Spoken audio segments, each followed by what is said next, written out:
Weebs into edgy heroes, not sunshine and friendship losers? This ain't another isekai cryfest. We're talking about the ultimate revenge story for the guy who got kicked to the curb by his party for being, well, way more awesome than those talentless rejects. Ditch the friendship BS and grab your revenge boner. Because it's time for the real hero to rise, the one who should have been the main character all along. 3 years ago, the demon king Taraxan Avalon invaded one of the continents and was able to overthrow 4 countries and take half the continent under his control. And a girl named Ruti Ragnarsson stood with a sword in her hand amid the burns and destruction caused by the invasion and was fighting monsters alone, and is known as the girl who received the blessing of the divine heroine. In the present day, a boy named Red is in a forest collecting herbs. He is a bit eccentric, and the first impression of him seems to be that he is a loser. After he finished collecting what he needed to make the antidote, he returned to his city known as Zoltan and then went to the Adventurers Guild. After that, the guild supervisor Murga gave him some money for the medicinal herbs he collected for the day, and on his way out, some people started making fun of him for being a collector of herbs, and all he had is a bronze sword and fake Jordans.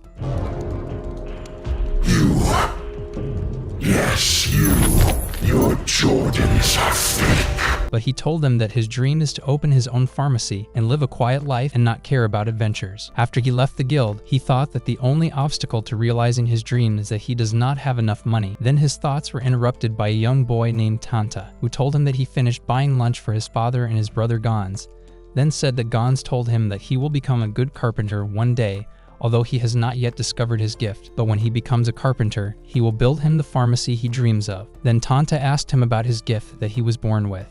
Red tried to change the subject and told him that he had to go to his father and Gons, who were waiting for him for lunch. After Tanta left, Red thought about his gift and felt frustrated when he remembered a white-haired person who had told him in the past that he was not a true companion. At night, Red lay on his bed staring at the ceiling of his room, remembering a time not too long ago when he was at a party and went to the balcony and met someone named Ares. Ares then threw a sword at him, and when Red asked why he wanted to meet him, Ares created a green barrier between them and asked him to try to break through it, then addressed him as Gideon and asked him if he was afraid to show his strength.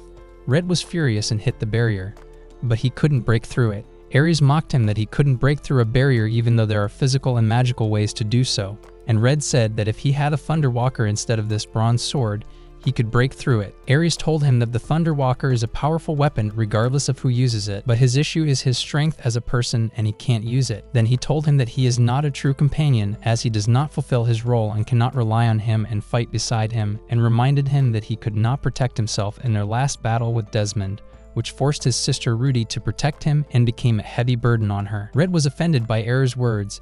Then Ares continued that he possesses the divine gift of the guide and can guide and protect the first stage of the hero's journey, and that he was able to become a great knight thanks to that gift. But the team doesn't need him anymore, and he asks him to leave on behalf of Ruti because she won't agree to give up on him. Although Red tried to justify his stance by saying that he was trying to do his best, Ares didn't buy it, and that just trying is no excuse for being a burden on the team after they all outgrew him. So Red asked him to tell everyone that he wasn't coming back after he went after the Demon King's army. Ares told him that he would stick to his plan and asked him to leave his equipment before he left because it belonged to the team, not him. Red did as he was told, changed his name to his current name, and moved to Zoltan. When Red came back to reality, he was worried about his sister Ruti, but she would be able to manage without his help because she was much stronger than him, and he was relieved to think that he had a new and peaceful life now in Zoltan, and didn't have to go on adventures or risk his life again. The next day, Red was practicing his work in the forest and collecting herbs, but he did not notice that there was a huge monster standing behind him and following him, which is a bear with the head of an owl, and when the monster tried to attack him, Red jumped and stood on a branch and managed to escape from it without using his sword. When he returned to the city, he found Murga waiting for him with some people, including the knight Albert. They asked him if anything had happened to him and told him that they had learned that an owl bear had appeared in the forest.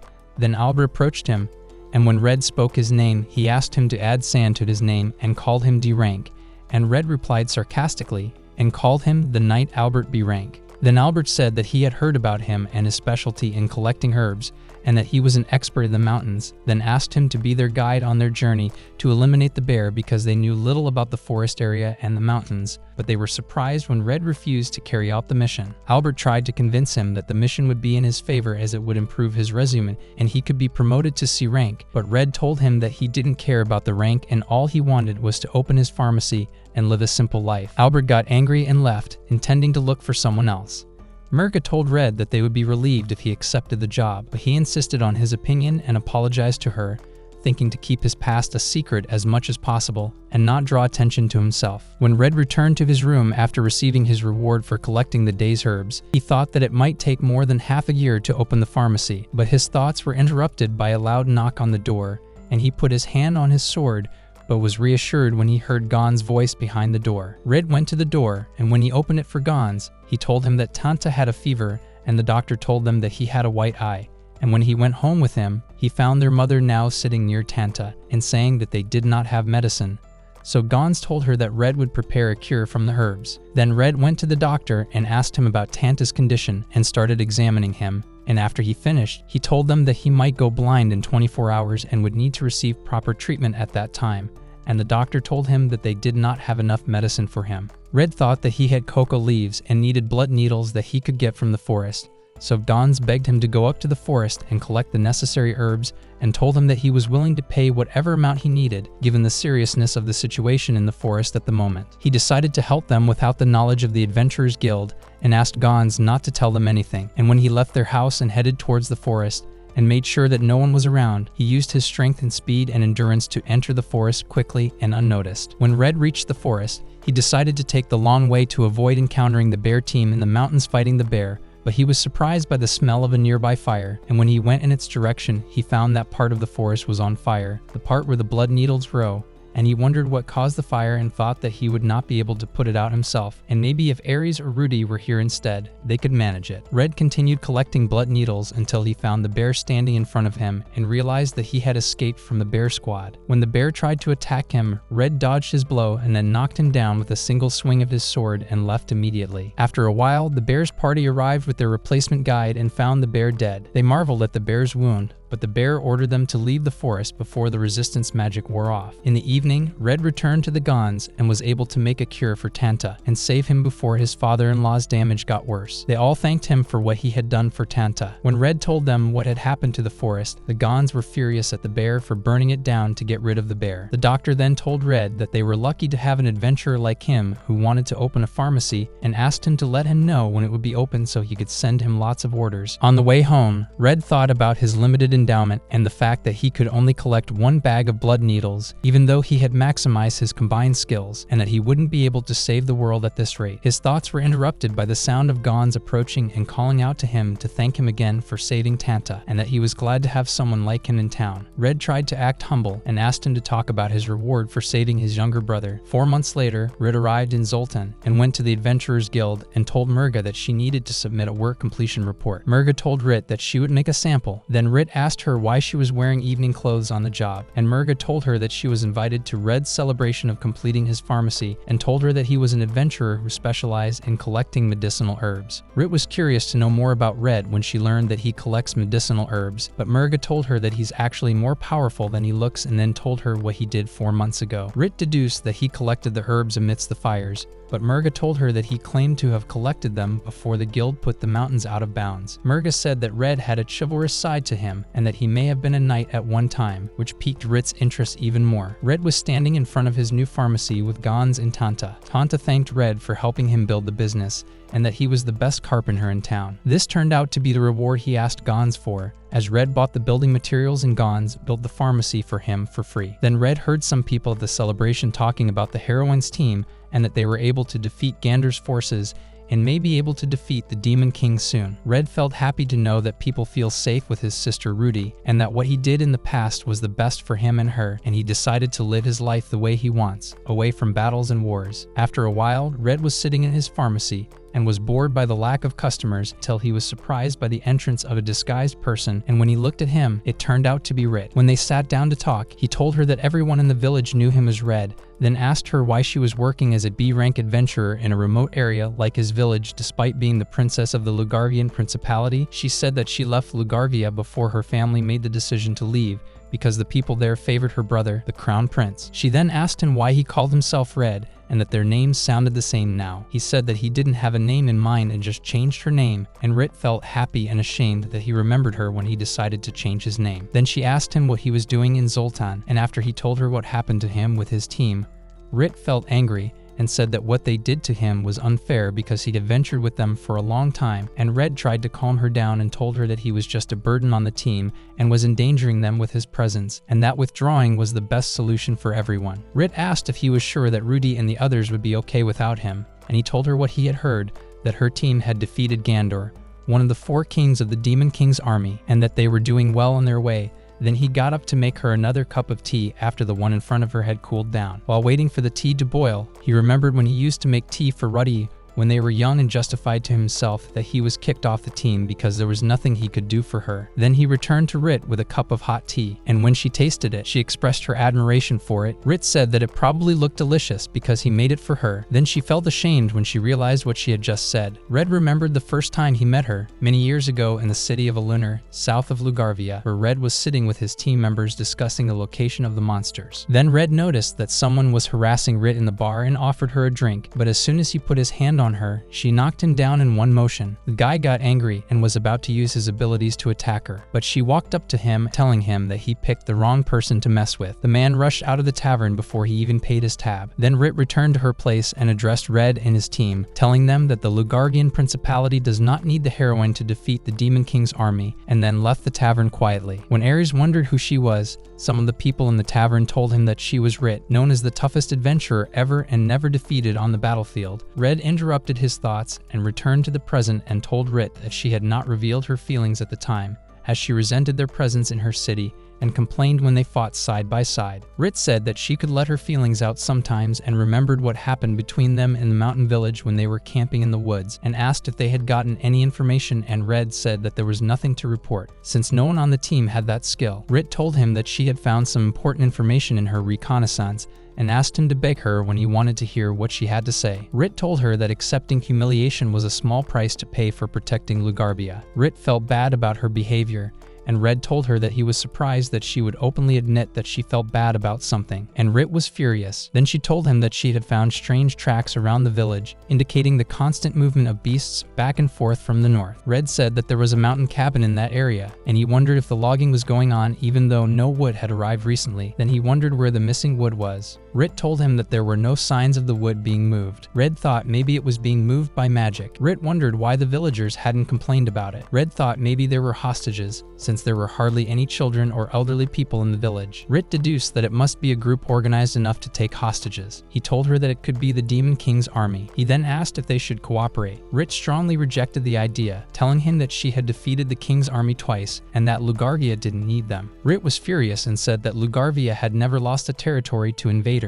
He told her that her ancestors had sought help from the Central Powers when they were attacked by a massive ogre force, and that her city would do whatever it took to boost its chances of victory. Rit insisted that she would take care of it on her own, as her father would not have to cede command of any of his troops to Rudy. Red understood her point of view and gave her some of the food he had, so Rit took some of it, and as soon as she tasted it, she was very impressed, but she pretended as if it was ordinary food. Then she asked him where he bought the food, and he told her that he baked it himself because he was tired of salted food and decided to learn to cook for long trips. Then Rit came back to the present and told him that her feelings were sincere at the time. Red asked her about when they fought together, and she told him not to get too full of himself, as his performance at the time wasn't bad and he was barely competent. Red remembered that she didn't reveal her feelings until they faced Shazandan, one of the leaders of the Demon King's army. The commander told them that the enemy attacks had stopped for the time being, but the Demon King's army would resume their invasion shortly and that they would not last long in battle due to the lack of food and supplies.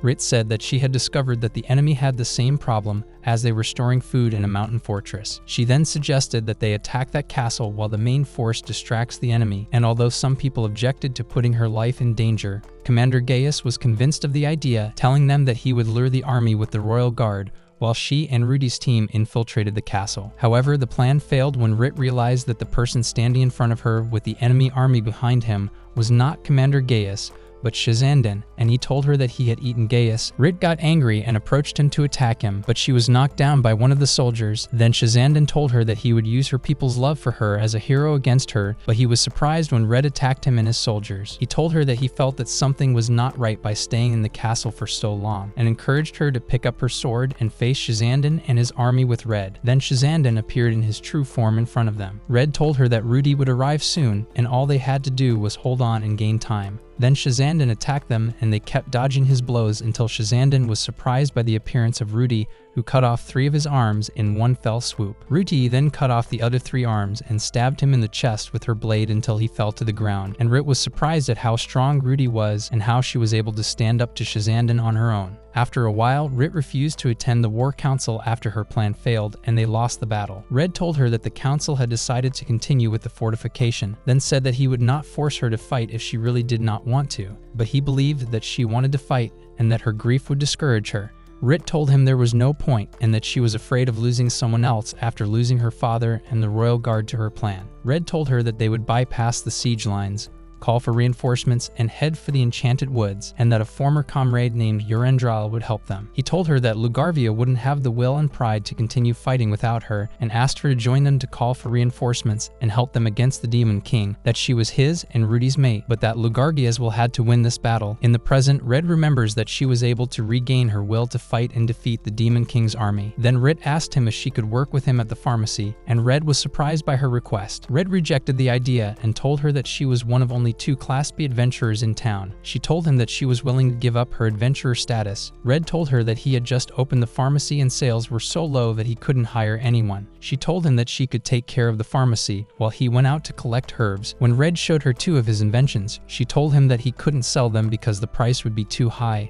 The guild wouldn't accept them, and it would cause prices to collapse in the city. Red began to think of a solution and was surprised to find Rit laughing so hard, and then apologized to him for that, as she thought he was an amazing and multi-talented person, which made her feel a big difference between them and did not expect that there would be things that he does not know, which made her want to stay by his side. Red tried to change the subject and explained to her the second compound, which is a painkiller, and she told him that painkillers need the approval of the Zoltan Council to be able to sell them. So Red convinced her to work with him in the pharmacy and told her that he could not pay her a large salary, but she could help him in her free time, and Rit felt happy. In the evening, they sat down to dinner together, and Rit was happy at the idea that she would be able to enjoy his cooking every day. Then she suggested that they build a bathtub in the pharmacy and she would pay for it, but Red rejected the idea and told her that he would not let her spend that much money. So she said that she would use it too and buy a bed for her. Red was surprised and told her she was talking as if she was going to move in with him. She told him she was already planning to do so since she was going to work with him at the pharmacy, and Red was shocked at the thought of living with Rit in the same place. Meanwhile, Rudy's team was camping out in the desert when Ares joined them with a new member named Tessie and told them that she was replacing Gideon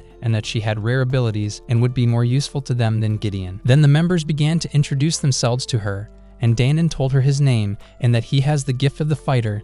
Then Theodora told her her name and that she has the gift of the warrior. Then Rudy came out of one of the tents and went to Tessie and told her that she will be subordinate to her and not Ares, and Tessie told her that she will obey all her orders, and Rudy told her that they will go on a mission to search for a weapon abandoned by the former Demon King tomorrow, and this will be her first mission with them. The next day, Red woke up and found himself lying on the floor and was surprised to find Rit sleeping in his room and on his bed. Then he went outside and made breakfast for them. Then they sat down to breakfast, and she told him that she was going to go first to buy a new bed and then go home and get paintings to decorate the store as the artwork would boost their sales, and she told him that they had to go to the Zoltan Council to get approval to use the formulation.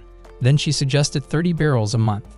Red felt that seemed low for someone of Rit's stature. He thought about offering her more, but realized that she had decided to live with him so that he wouldn't have to pay her a large salary. She told him that she was happy with her decision to give up her life as a hero and adventurer to settle in Zoltan and live a simple life with him. Then they went to Storm's store, and when he saw Red with her, he was surprised and asked her why he had come, and was shocked when Rit told him that she had decided to live with him and had come to buy a new bed. When Rit left them to check out the beds in the store, after they left the store, she told Red that Storm had a lot of good stuff in his store, and he told her that Storm had the gift of craftsmanship and had reached a high level with it, and that he found that out when he once helped him hunt monsters. Red then thought that there was only one way to develop one's gift, and that was to fight and defeat the one who had it. He felt that the world was full of violence as people fought each other to develop their gifts. Then he saw nearby Tanta fighting with one of the children in the village, and although the child beat him up, he got up again to fight him. Red decides to intervene and stop them. The child throws stones at him, so he takes out his sword and dodges them. He tells the child that he should fight monsters with adults at his level, and the child mocks him for talking about fighting monsters when all he has is a stupid bronze sword, and then leaves with his other friends in front of him. Then Red went to Tanta and helped him get up, and Tanta introduced him to his friend Arrow, and Red noticed that she had injured her knee, and then Red approached them and offered to treat her, and when Tanta saw her, he wondered why she was with Red, and she told him that she had moved in with him yesterday, and Rit told him that the child was able to develop his gift, as he made a powerful attack for his age. Arrow told him that his name was Ademi, and that he wasn't violent by nature, but he had become reckless lately. Red said that maybe he changed when he discovered his gift, as gifts affect the personality of their owners, and Ademi's gift is aggression and will enable him to fight with whatever is at hand, and his gift will make him resort to violence when faced with obstacles. Tanta asked her not to say it again so that the elders of the church wouldn't hear it. Red asked her if she had already discovered her gift, and she told him that she had the gift of a weapon master. Red admired her gift, as it would enable her to master a weapon to fight with, but she told him that she didn't want to become like Ademi. Red approached her and tried to encourage and support her, and Red thought that Red had the gift of scouting and exploring the forest dwellers, and maybe that's why she didn't adapt to living in the castle, because her gift makes her want to be free. Then he approached Arrow and told her that her gift would not affect her personality and would only be a part of her, and that her gift would help her in many things and situations. Arrow felt excited by their encouragement, and before they left, Red asked her to come to his pharmacy if she felt any anxiety. Arrow wondered if he could come and play with them even if she didn't need advice. After they left, Rit told him that they had to get permission to change the name of the store to Red and Rit.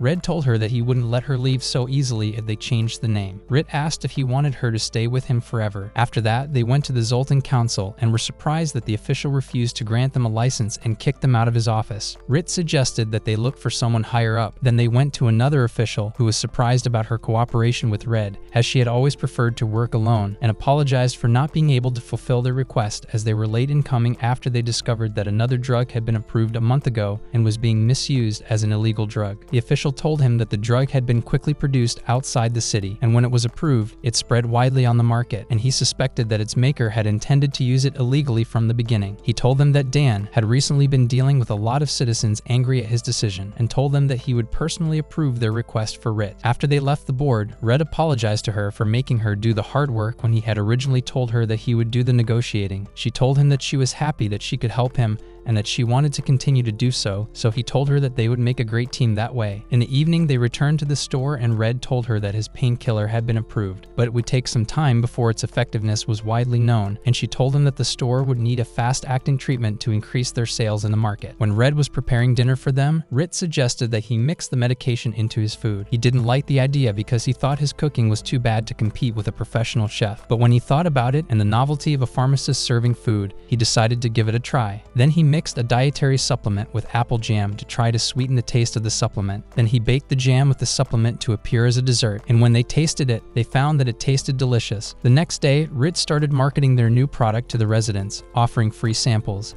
and everyone was curious about it. At that time, Red was trying to suggest the treatment to a customer. Then a woman entered the pharmacy and told him that her daughter had a cold and asked him to give her some medicinal candy. He told her that the candy removes the bitterness of the taste of the medicine and offered her to try it, and when she tasted it, the other customer wanted to try a piece of it, and their new product succeeded in attracting the villagers to buy it, and they managed to sell all the quantity within a day. Afterward, they celebrated the success of their experiment, and Red told her that she was responsible for the success of the project, and Rit felt happy to be near him and working with him. In the evening, Rudy's team was still camping in the desert, and Danon talked to Ares and told him that he was tired of sitting in the desert and wasting time while they didn't have a leader for the weapon they were looking for. Ares told him that it was not easy to get the weapon of the former demon king and that he had done his best to negotiate with the desert people. Danon told him that the negotiations were not that bad when Gideon was with them. Ares was furious and told him that he was wise and would not need his common skills. Then he was surprised when Danon told him that he was going to go find Gideon. Ares tried to stop him and told him that they won't be able to do that. He told him that he agreed to join their team because he thought it was a shortcut to defeat the demon king, but he feels that he is no longer useful on the team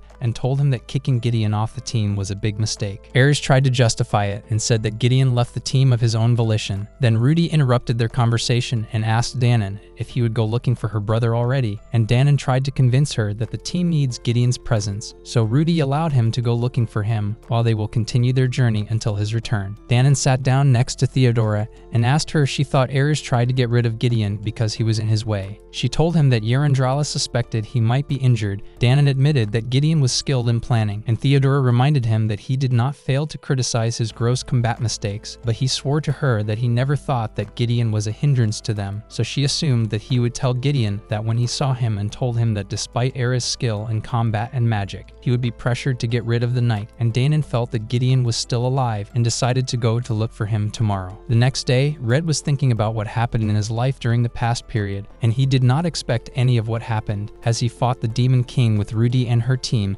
and defended the capital as the second in command of the Bahamut Knights, and now he lives a quiet life in a remote place and gave up his status as a knight. Afterward, a group of customers entered the pharmacy and were surprised to find Rit there. They were stunned when she told them that she had retired from adventuring and was now working at the pharmacy. The girl couldn't stand the idea and stormed out, followed by her companions. Red understood their attitude towards the fact that Zoltan's most powerful adventurer was now working with him in a pharmacy. Then Rit asked him to drink mead together. Red asked what it was made of, and she told him it was wine made from honey. He asked her why she wanted to drink it now, and she told him she felt a sudden craving. He told her that he had no mead, but he could offer her wine, but she insisted on drinking mead and asked him if she could go buy it. So Red let her go and prepared a dinner to go with it, but he went out when he heard someone coming and found that it was Albert. Albert tells him he's not here to buy medicine and asks him if he's satisfied with himself working in such a small place. Red tells him it's his own pharmacy and he sells his recipes and he's making good money and has a nice roommate. Then he approached him and asked him sharply if he was the one who had killed the bear that day. Red played dumb and said that everyone knew it was him. Albert said that the wound on the bear's body was from a less sharp blade than his own, and it was very similar to his bronze sword. Red tried to justify it and told him that he was just a D-rank adventurer and would not be able to take down a bear by himself, so Alper asked him again, but Red insisted on his answer. So Alper pointed his sword at Red, and Red fell from surprise. Then Alper climbed on the table and said that he thought he could include him in their team, but he was wrong. Then he was surprised when Red attacked him from behind, and he barely managed to avoid her blade. Then Rick kicked him against the wall, and when she approached him and pointed her sword at him, Red asked her not to hurt him, and Alper wondered what Rit was doing in Red's store, and he asked him what he came to do with Red,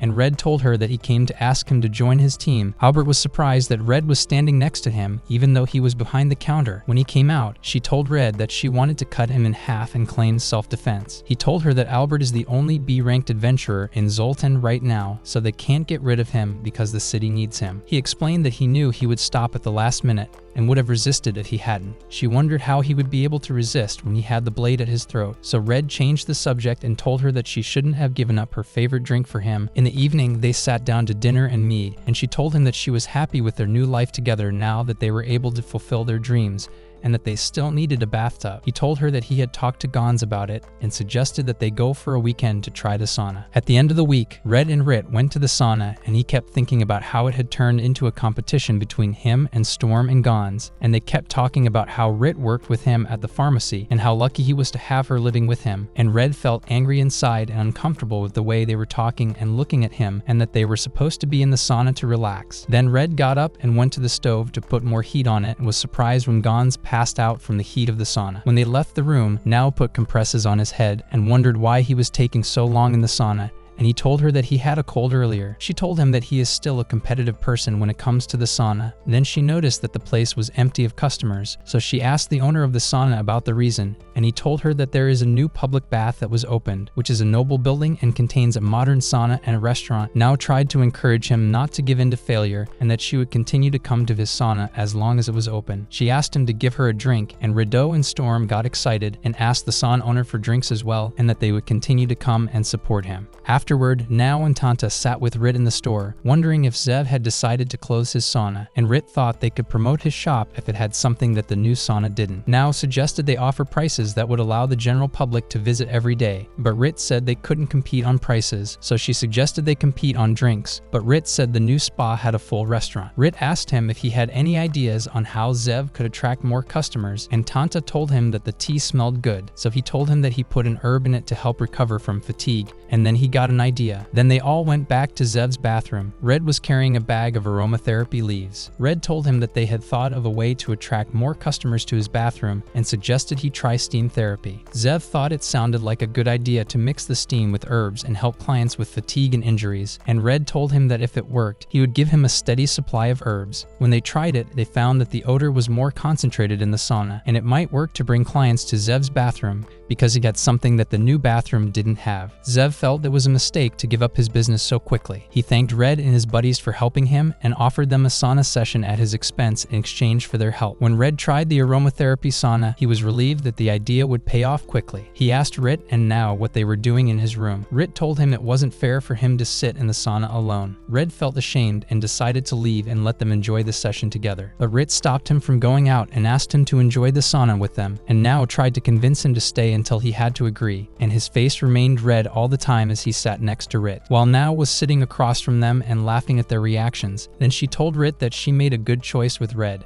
as he is much better than the city's nobles, and that he managed to save her son's life despite everyone making fun of him. He was professional in his work as well, and at that time Red was blushing until he almost exploded and suddenly lost consciousness and fell in the center of the room. Over time, Zev managed to attract some customers to his bathhouse, in addition to the loyalty of Red, Rit, Tanta, and Now to him. And when Red tried the sauna with Storm and Gons, they liked his idea about aromatic herbs, and Storm began to gradually redden his body until Now came in to get them out of the sauna before one of them got tired and Storm fainted in front of them. In the evening, everyone was on their way back to the village, and Rit expressed her happiness about Zev and his bathroom, and that Zoltan was a really great city. Then they said goodbye to the Gons and continued on their way together. Afterwards, she told Red that when she wanted to drink mead with him, she did so because it was a wedding ritual in Lugarvia, and she wanted to spend a long time with him drinking mead together, and she felt ashamed just imagining it. Meanwhile, Rudy watched the sunset while Ares was furious and frustrated that Dan and Gideon had left the team when they needed their help the most, and at this rate, they wouldn't be able to find the Demon King's weapon. Theodora sat down next to Tessie and asked her if she was disappointed with her new team. She told her that they had never faced this kind of non-combat issue before,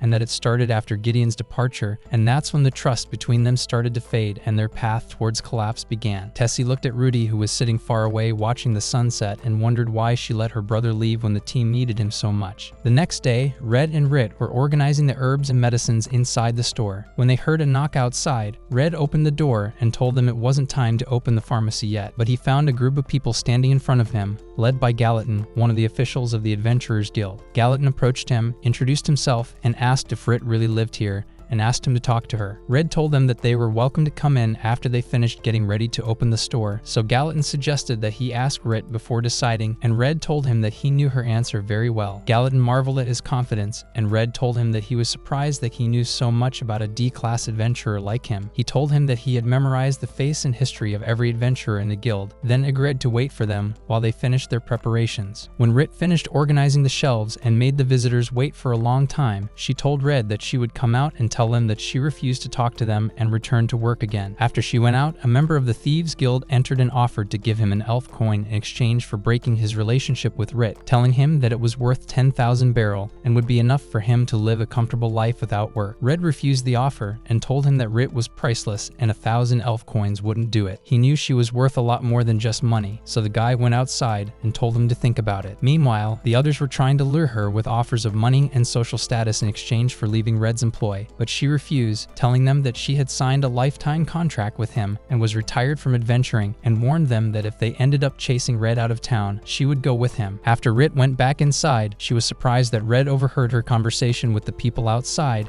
and heard about her lifetime contract with him. She explained that she tried to evade them because they wouldn't take no for an answer, so he asked her to approach him, held her hand, and gave her an amber stone bracelet and told her that this was her first paycheck from working with him for life. Red admired the bracelet he gave her and told him that she might take it the wrong way with such a gift. Red thought about buying something else and then asked her what her favorite gemstones were. At that time, the head of the Thieves Guild hired a man named Dur to help him transport goods through the guild, claiming that it was a shipment containing money and taking advantage of Rit's retirement from adventure, especially after hearing that Dur knows her weakness and that the Thieves Guild does not want to do battle with her because she is a serious threat to them on her own. At the time, Rit was thrilled at the thought of living with Red now. She had never imagined it would happen when they parted ways in Lugarvia and remembered the last time she met him there after they were surrounded by the Demon King's army and her father, the captain of the royal guard, fell, forcing them to go to the neighboring duchy of Sunland for help, but they had to sneak through the Demon King's heavily guarded lines. Gideon thought of a plan and suggested going through the enchanted forests. Their first stop was a village at the edge of the forest, where they met Parandrala, who embraced Gideon as soon as she saw him. Gideon apologized for the delay in the arrival of reinforcements and then introduced her to Rit. Urandrala's gift is to appeal to the trees as she can communicate with the plants. She then told her that the magic cast on the enchanted forest does not affect those born there, and Gideon told them that she is the key to their current plan. Rit wondered that he would put their fate in her hands and that this shows how much he trusts her. Gideon told her that Urandrala is a true and reliable friend. Then he asked Theodora and Danon to protect the villagers and get them to a safe place while he and the rest will cross the enchanted forests. And when he noticed the absence of Ares, he found him standing with a group of mercenaries he had hired. After that, Gideon and his companions began their journey to cross the forests, and while they were on their way, Rit felt frustrated seeing Gideon and Urandrala so close to each other, and she was hoping to be in her place. Then she noticed that Rudy was looking at her curiously, and she pushed those thoughts out of her head. When Gideon noticed that she seemed a little confused, he asked her if she was feeling unwell, and she replied rudely that his attention would not cheer her up. So he apologized and continued on his way nonchalantly, and Rit wondered at his reaction. Then Urandrala approached her and offered her to go bathing during the break in a nearby river, then pulled her and they headed to the river together and asked Gideon to handle things for a while. When they approached Rudy, Urandrala asked her if she wanted to join them, but she kept looking at them without replying. Ares objected to taking a break at the moment because it would be a waste of time, but Gideon agreed to take a short break. After they went to the river to relax,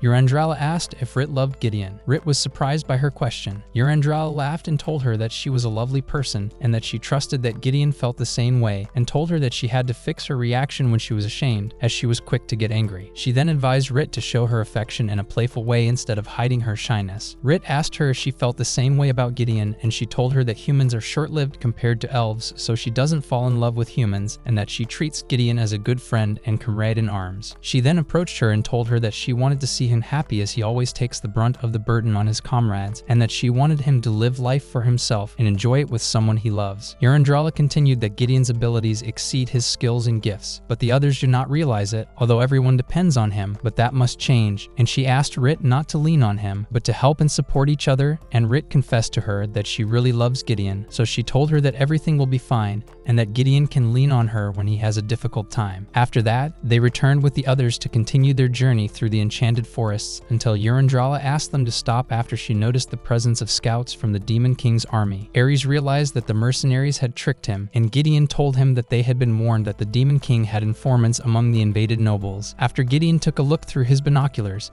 he decided to distract the enemy and asked Rudy and Rit to infiltrate their ranks. While Rit objected to his suggestion because of the high risk, Rudy immediately agreed and asked Urandrala to go with him. When Rit tried to discuss the matter with Rudy, she interrupted that she didn't need her approval to give orders to her team. In the meantime, Sunland had deployed troops to the border, fearing the presence of the king's army, which helped them order reinforcements faster than expected. Along the way, Rit kept begging the gods to take care of Gideon and stay by his side. As they approached the Demon King's army, Rudy told her to retreat. Rit was surprised that she intended to fight an entire army by herself, and was amazed when she saw that she was able to take out a large number of them with one blow, and kept fighting until she was able to defeat the army alone in front of Rit's eyes. After the battle was over, Gideon and Urandrala joined them, and Rudy approached him, hugged him, apologized, and said she would never do that again. After that, Rit did not join their team and decided to stay in Lugarvia and help rebuild it, and that she shouldn't be between Rudy and Gideon. Back in the present, Rit thought that meeting Gideon again in Zoltan and living in the same place with him was a miracle. And then Red remembered that she had an errand to run to deliver an herb to a customer. Rit was on her way to a customer's house to deliver herbs. She met Dare on the way and his face looked familiar. He approached her and introduced himself and said he needed to talk to her. She told him she wasn't interested in talking to him, and he told her he knew everything about her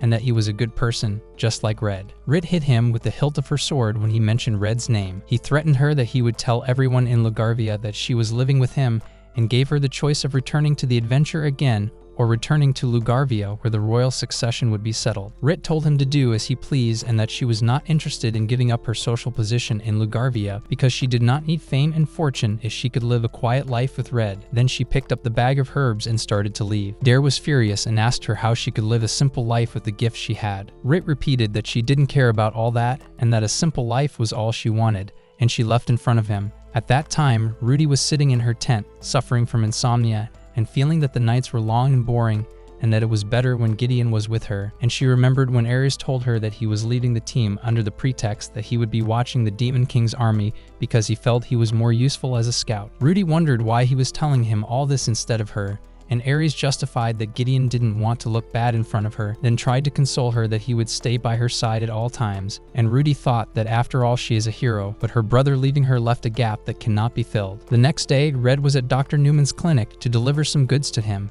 but he couldn't get blood needles because they were scarce this year. Then they were surprised by a noise outside. When they went to the source of the sound, they found an unconscious person in his house. So Dr. Newman approached him and discovered that he was suffering from an irregular heartbeat. So Red went towards them and gave Newman an antidote to test it on him. He asked him how he knew that this person needed an antidote, and he told him that he had upgraded his first aid skill to mastery and could know how to relieve symptoms even if he didn't know what caused them. The doctor took the antidote to administer it. Then Red noticed a piece of paper lying next to him, but the doctor interrupted him before he could say anything and asked him to help him carry him to the clinic. After they arrived at the clinic and stabilized his condition, Red asked him what happened to him, and the doctor told him that it was due to the recently approved narcotic drug and he may have overdosed on it, then thanked Red because he would not have thought to use the gray grass antidote without him, then asked him to store the medicine that they may need, as more similar cases may appear. After Red returned to the pharmacy, he told Rit what had happened to him outside and that they would need to stock up on the medicine so they could save more later. Rit thought about who would sell people something so dangerous, but Red told her that it wasn't their job to track down sellers, that they were just pharmacists, and suggested they go for a walk by the river after lunch. The two of them rode the dragons and wandered around, enjoying the scenery. When they reached the river, Red set up a tent for them, and they played in the water for a while. Afterward, the two of them sat shyly and awkwardly, and Red told her that when she first came to his store, she was bold, and he thought she was used to his presence, and she told him that she was thinking that he might reject her or that he might have forgotten her. Red asked her why she was thinking that way, and she told him that she was trying her best to get his attention, but he didn't show any reaction, and it was as if he saw her as a little girl with no feelings. Meanwhile, Rudy and her team were in the ruins of a place looking for the Demon King's weapon, and Ares thought that they should find what they were looking for and succeed in their mission without Danon and Gideon. Then Tessie went to collect the water they would need on their way with her pet Oogie. Then she was surprised when Rudy approached her place, and when she reached the water's edge, she put her hand in the water, and it occurred to Tessie to ask her when she goes to sleep, since she sees her awake all night in her tent. Rudy told her that she doesn't sleep because she uses her resistance gift to resist drowsiness, so she doesn't need to sleep and doesn't feel tired, and the point of her resistance factor to the environment and some circumstances is to never feel upset or happy. Tessie puts her hand over her face while Rudy doesn't react and continues that she's the heroine and therefore gets rid of any unnecessary feelings or things she doesn't need, and that she can't go after her brother. By this time, Red and Rit had returned to the pharmacy after their outing, and Rit asked Red about the antidote to the new drug that had recently spread through the village. She had heard from some adventurers that those who took the drug felt as if they had been reborn. Suddenly, an injured person rushed into the pharmacy, calling for help. Red approached him to examine him. He asked Rit to check outside, but she suspected it didn't look like an accident and gave Red a bottle of medicine before leaving. On her way, she found some wounded and injured people, and found a member of the beer team who seemed to be unaware of what was happening around him. When he turned to her, Rit pulled out her blades and he rushed towards her, but she was able to dodge his attack. She then finds a group of people with axes joining him and starts attacking them one by one until Albert shoots deadly arrows at them and apologizes to her for causing trouble for one of his team members. Rit asks him what's going on in the village, and he says he doesn't know exactly, then tells her that one of them is still breathing and that she should give him first aid before it's too late, and asks her to treat him and send him the pharmacy pharmacy bill. Rit was infuriated by his method and pointed her blade at him. Albert was surprised by her reaction. Then Rit put down her weapons and told him that she was doing her own ritual to prevent herself from killing him and suppressing her gift. After Rit returned to the pharmacy and told Red what happened outside, Red read one of the newspapers and found that the murders were still being investigated. He asked her if she thought the drug was what was driving people crazy, and she told him that she had seen a member of Alfer's team before, but he was not as strong as today, and the drug seemed to enhance his strength. Their conversation was interrupted by the approach of Tanta and Arrow, so Red invited them to join them for lunch. Red prepared the food for them and told them to eat and not be shy about asking for more. Then Arrow told him that she had been affected by her divine gift yesterday, but she hadn't felt any urges yet, and that she was worried about her gift, and Red said that she might be feeling that way because she hadn't yet decided which weapon to master. She asks if her gift won't affect her personality, and she'll always be the same. Red tells her that life will be hard for her if she doesn't use the skills her gift gives her. She wonders if she can live her life with ordinary skills, and wishes she had a warrior's gift like her father. Red thought that she might want to continue living a simple life since the warrior's gift is the most banal gift of all, and Rit asked her what she wanted to be when she grew up and became a young woman. Arrow didn't know what to answer, but she told her that her father unloaded cargo at the docks. Red suggested that she learn to use a knife, which would allow her to cut the ropes that bind the goods more quickly, and then asked her to take her time deciding which weapon to master. After that, Red hears a customer enter the pharmacy and comes out with Rit. She introduces herself and says that her name is Ria, and that she is a member of the beer band, and came to apologize to Rit for the trouble her colleague caused. She tells her that it's not her fault and asks her what the beer band is planning to do. Rita tells them that he wants to make up for the dormant summer months in Zoltan, so he's getting more requests than the guild itself, but some of the team members aren't happy with this decision, and Albert finds it hard to understand those with gifts as vulgar as theirs, and is annoyed that they can't live up to his expectations. Red thought that Albert has the gift of heroism, through which he can show his power to the world and leave his mark on history, but he failed to fully utilize his gift and ended up in Zoltan. Then Ria continued her speech and told them that she feared that Albert would leave Zoltan after he gave up on them. At that time, Danon was in a bar drinking a drink when a mysterious person entered and asked him if he was looking for Gideon. Danon felt the power of this person and asked him about his identity, and he told him that his name is Buey, and he is also looking for Gideon, and offered him to search together to find him faster. In the evening, a strong storm blew outside and Red closed all the windows and doors to the pharmacy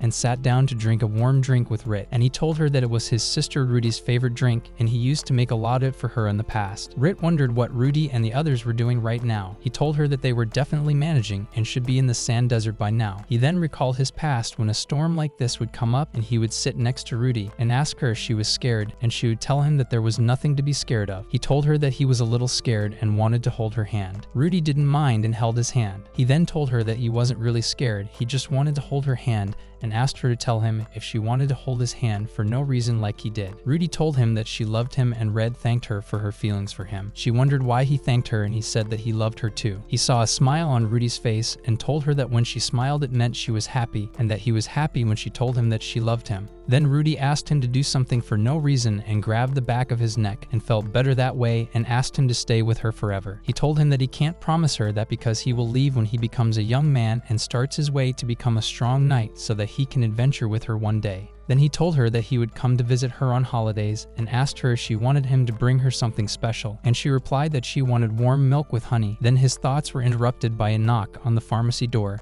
and when he opened the door, he was surprised by Dr. Nguyen carrying Arrow with a deep head wound on his back. After they put her on the bed and treated her wounds, the doctor told them that there were a large number of stone fragments in her wound. When Arrow woke up, she immediately remembered what happened and panicked, and Red asked her what was wrong, and she answered that a demi came to her house and attacked her and her family with the axe he had, and she asked them to help her. Nguyen approached Arrow's father and asked him what happened to them. Red thought that this attack could lead to more trouble as a demi disappeared after his attack on Arrow's family, but the people of South March were furious and accused the town guard of covering for him since he was the son of the captain of the guard, Moyne. After that, the Arrow family was taken to the Thieves Guild's Big Hawk Mansion to recover there, and the people of South March began to use them as a symbol of protest.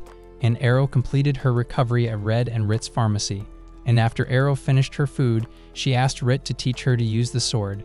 So they went out into the yard and Rit started practicing swinging the sword and asked her to attack her. Era rushed towards her and tried to hit her, but she easily dodged her attacks and was able to stop her and point the blade at her. After they went back inside, Red asked her if Era looked better now, and Rit told him that it was because of her gift, as she had spent a good amount of time swinging the sword the way she wanted, and she marveled that she had never taught anyone how to fight before, and she hoped that she wouldn't develop bad habits. Red told her that she was doing well with her training, but Rit said that her master had told her that one had to learn more than just how to swing a sword, and wondered if she would be able to teach Arrow the things her master had taught her. Their conversation was interrupted when Gons and Neo came rushing in and told them that the town guards had taken Tanta away while he was playing in the neighborhood without explanation. They decided to go to the Adventurers Guild and ask Gallatin for help, and when they met him, Red asked the guild to conduct a joint investigation with the town guards. Gallatin thought that they wanted to do this so that they could be present when Tanta was questioned. He wondered if Rit would be the one to solve the matter,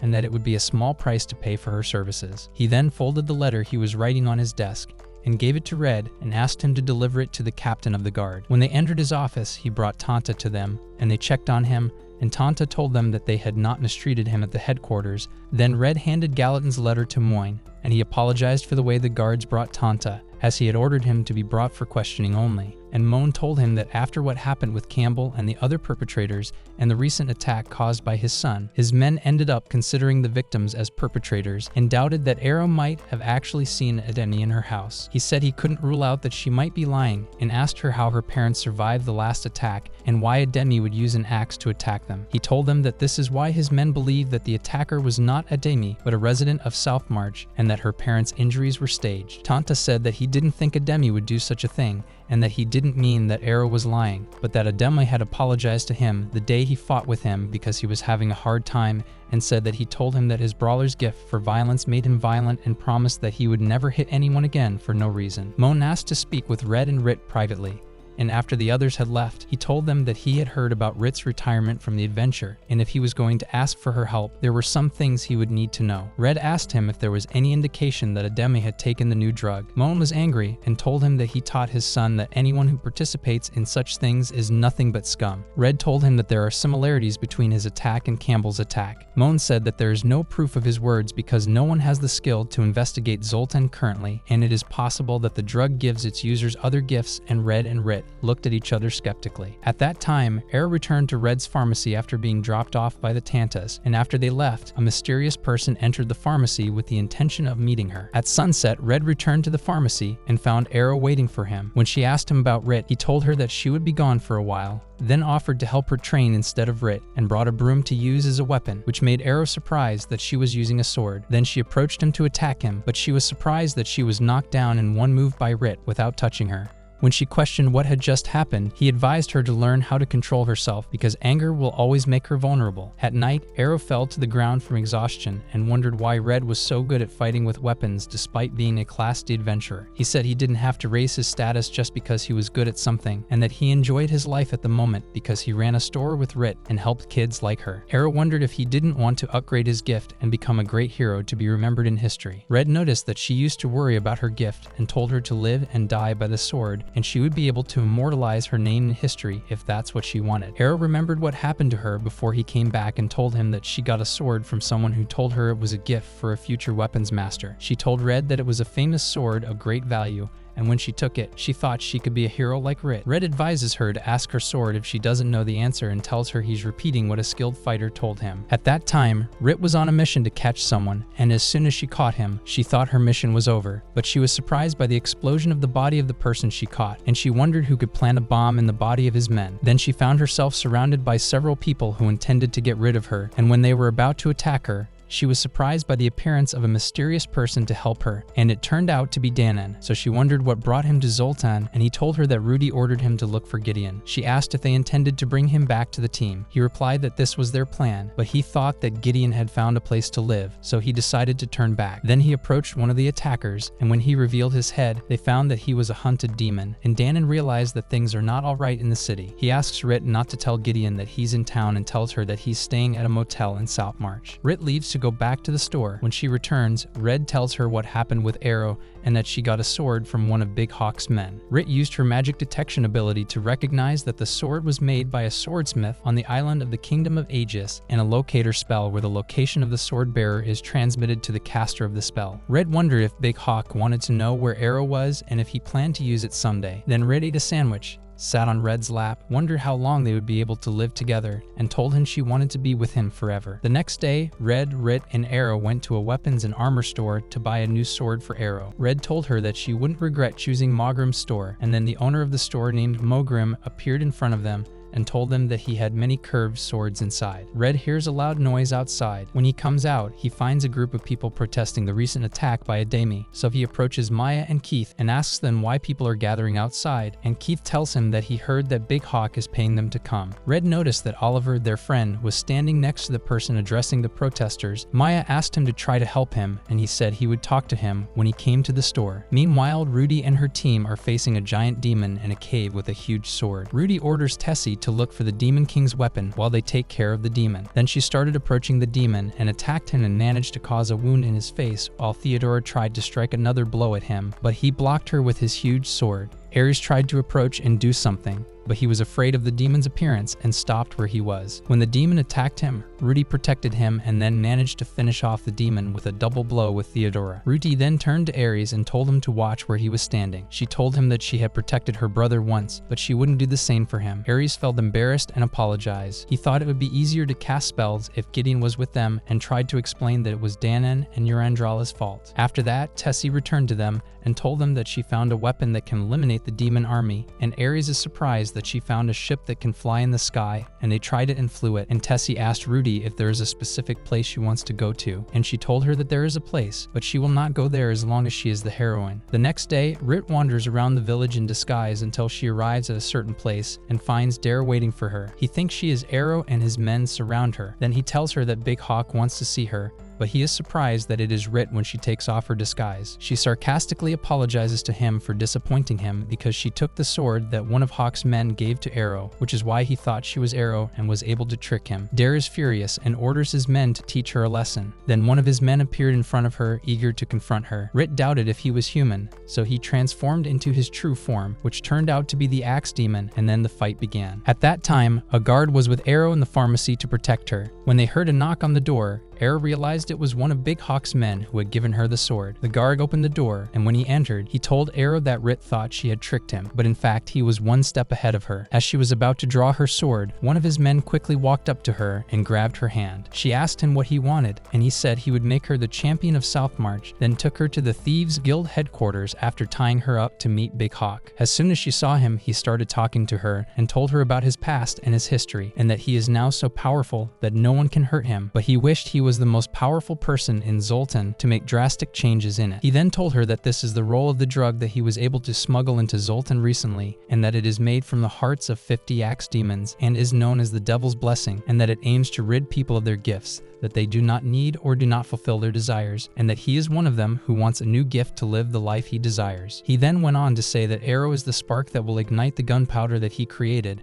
Then Arrow was surprised that Hawk kidnapped Ademi as well. As soon as Ademi saw her, he told her that all he wanted was to become a good guard like his father, so he took the drug and Hawk was able to trick him. Meanwhile, Maya and Keith were looking for Oliver, and when Maya saw someone who looked like him walking by, she tried to approach him, but she bumped into someone else, and that person pulled out his sword and tried to pick a fight with her before Albert interrupted him and stopped him from doing so. Hawk then came out to the protesters with Arrow and told them that he went to protest in Zoltan to complain about the criminal who attacked Arrow's house, and that the Zoltan guards failed to find him because the criminal was Ademi, the son of the guard's commander. Then 2 of Zoltan's guards appeared after they handed Ademi over to him and confessed to everyone that they had participated in his disappearance to discredit Southmarch accusations. So Hook addressed everyone and told them that they would start a revolution in the name of justice. Then he gave Arrow a curved sword and asked her to eliminate Ademi, the criminal who attacked her family in front of everyone, and everyone kept cheering and cheering for her. To her surprise, she accused Hook of being the one who instigated him, and he told her that he gave Ademi the drug and the axe and helped keep him safe after his escape. Ademi has 2 gifts thanks to the blessing of the devil, and if she can eliminate him, her gift will be much more powerful. As if convinced by Hawk's words, Arrow took the sword and approached Ademi, but she cut the ropes instead of attacking him and told him that her sword refused to end his life. Hawk's disciple took out his axe, and as soon as Ademi saw it, he became confused and rushed towards him and picked up the axe. Hawk told her that the devil's blessing makes the user attracted to axes and advised her to end his life before it ends hers, but Red appeared in disguise and attacked Hawk's follower with his bronze sword,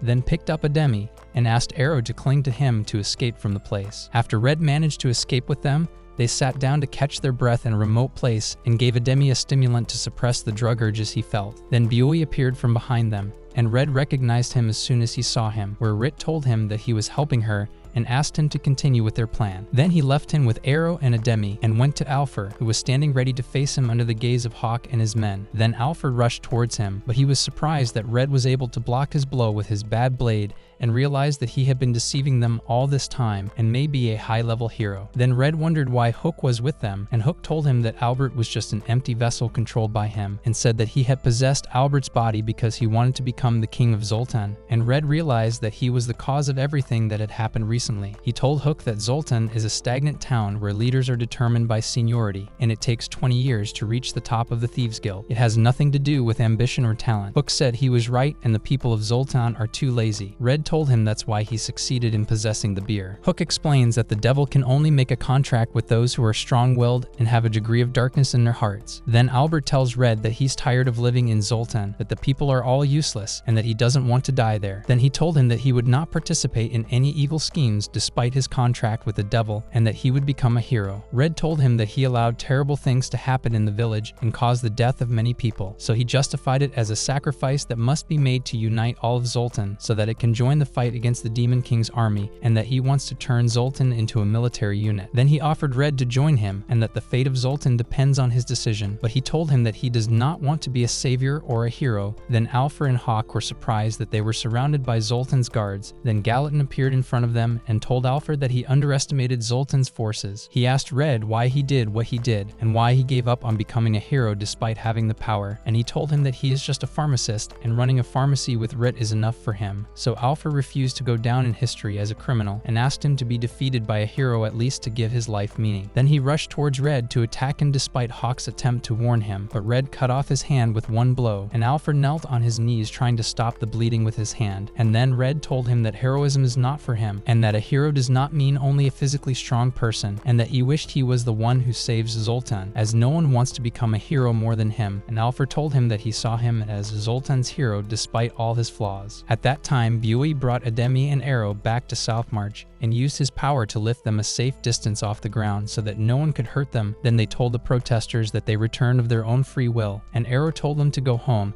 and that she and Ademi are friends and no one has been hurt yet. Everyone objected to Arrow's words and told her that Ademi almost ended her family's life. She told them that it was a demon in the form of Ademi and warned them that if they continued to use the drug, they would end up turning into demons and endangering their friends and families. Oliver spoke to the protesters and told them that there was no point in fighting as long as Arrow decided to forgive Ademi for what he had done. 5 days later, Red and Rit had a bathtub after Gons finished building it for them, and while they were bathing, Rit approached him and asked him if this was really what he wanted, and Red told her that he did not want to become a champion and did not care about returning to Teen Rudy again because there were many others to help her, but he wanted to stay with her forever and told her that he loved her very much. At that time, Hawk was handcuffed in the detention room. Then Buoy walked in, and Hawk was surprised that he knew his real name after calling him Belial, then asked him if he was Shazandan. So Buoy approached him and told him that he was lucky that Red sent him before he saw him, and asked him what would happen if humans knew that he didn't need demon hearts to make his drug. He told him that he did it to destroy humans and that he considered them heretics. Then he decided to cancel his contract with Big Hawk, and that's when he was able to untie him and return to his original form. Then he smashed the walls until he reached Albert's cell and told him that he would grant him his wish and offered to escape. Albert told him that he was no longer interested in that. Belial reminded him that he had made a contract to dedicate his life to defeating demons, so Albert gave in and told him to do whatever he wanted. The next day, Arrow went on her first adventure with a D-ranked team, saying goodbye to Red, Rit, and Tonto Santa before leaving, and Rhea joined her. Meanwhile, Albert went to meet Rudy with Belial to join her team. Ayres was surprised that Rudy and Tessie left the airship, leaving him and Theodora behind. He wondered how they would be able to fight without his magic. Theodora told him that Rudy would manage without them, and when she went to her tent, she was surprised that Rudy had left her badge there. The next day, Buey went to the Adventurers Guild and told Murga that he managed to kill a huge shark, and she told him that such a feat qualifies him for rank B. Meanwhile, Oliver was sitting with Maya and Keith, wondering how Buey managed to reach rank B even though he registered in the guild a few days ago. Keith said he'd heard that Buey was instrumental in solving the Devil's Pool incident and was the perfect person to be Zoltan's new hero. Meanwhile, Tessie was on the flying ship, thinking about how her life had changed since she joined Rudy's team,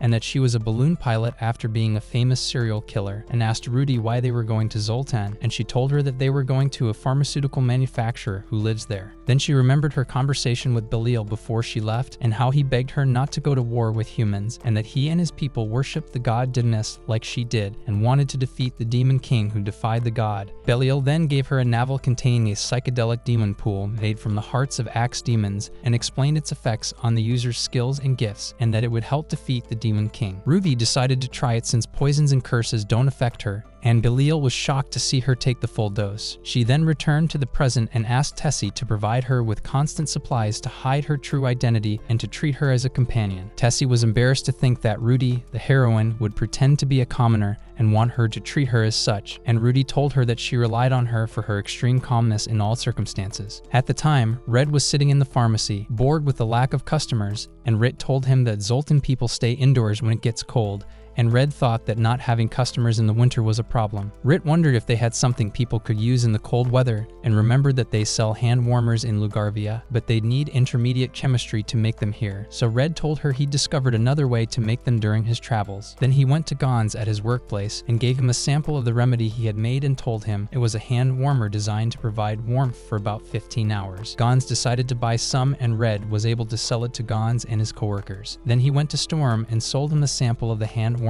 Then he sold it to Dr. Newman and Murga. In the evening, Red returned to the pharmacy after he managed to sell all the quantity and met Rit on the way. When she asked him how it went, he told her what happened to him, and he seemed to be cold, so she asked him to hold the ends of her gloves. After he did, she took off her gloves and touched his face with her warm hands and noticed it was snowing. Red wished he'd saved some samples from the heater and told him she'd saved one for him. He thought she might be colder than he was and refused to take it, but she said she was born in the north and was used to the cold, so he took it from her and offered to go for a little walk with her. Then they walked together, and then they sat on one of the couches, and Red took off his coat and put it over him and Rit to keep them warm together. And Rit felt ashamed that she was close to him, so he told her that this was the only time he could see her in the snow, and they continued to enjoy the weather together. The next day, Rudy and Tessie arrived in Zoltan. Tessie helped her change her clothes so she could socialize with the villagers, and their names would be Roar and Typha. Rudy gave her her sword and asked her to wait. Then she went into the forest and returned with a large sword and told her that she found it from the Goblin Cave. Tessie was surprised that she was able to defeat them alone,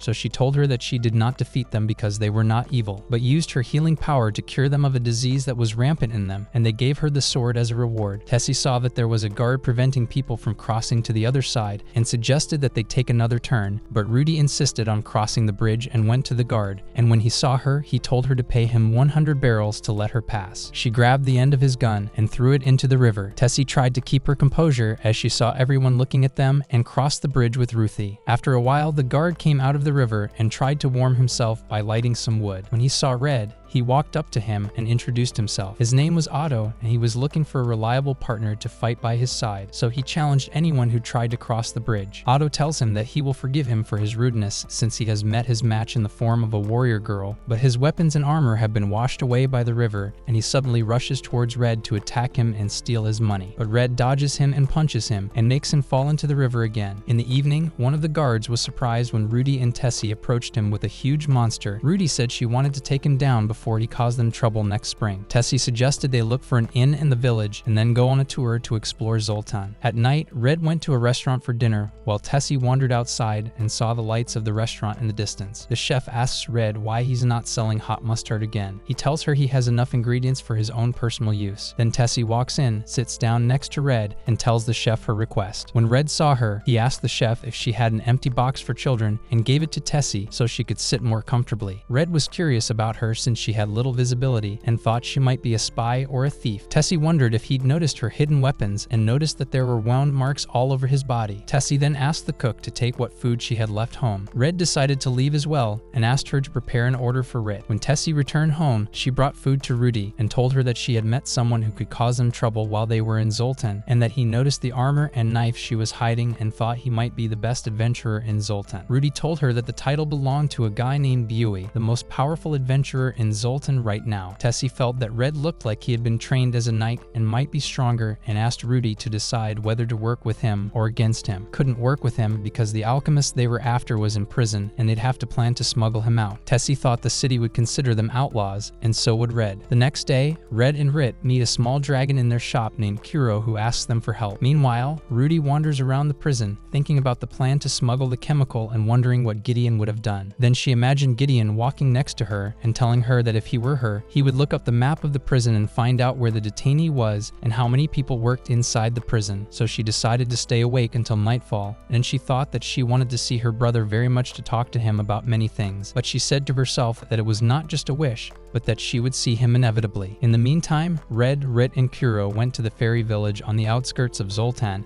after Kuro told him that there was a patient there. The patient turned out to be Ondine, one of the water creatures, and Ondine welcomed them into her pool, and they were surprised to find her naked on her bed. So Rit put her hands over Red's eyes. Ondine then explained the symptoms of her illness, and Red suggested she take a medicine to heal her heart and spiritual damage. She asked him if that was why she had circles under her eyes, and he replied that it was not a disease but magic aimed at people with power, and that it could be a curse of some kind. Undine tried to use her ability and was surprised to find herself under such a powerful curse. Red explained the effect of the curse on her and gave her a cure to help stop the loss of spiritual energy. Rit wondered if this was the same cold-like illness that had been spreading throughout the town recently, and Red felt that their symptoms did indeed look similar. In the evening, Rudy and Tessie sneaked into the prison and went to Goodwin's cell. Rudy asked him to make her some devil's blessing. He was terrified by Rudy's gaze and agreed to do whatever she wanted. Then she helped him escape from the cell and tied him up in a remote location. The next day, Tessie woke up in the motel room and found Rudy still awake. She asked her what they were going to do today, and she told her that she was going to heal Godwin's wounds without using her ability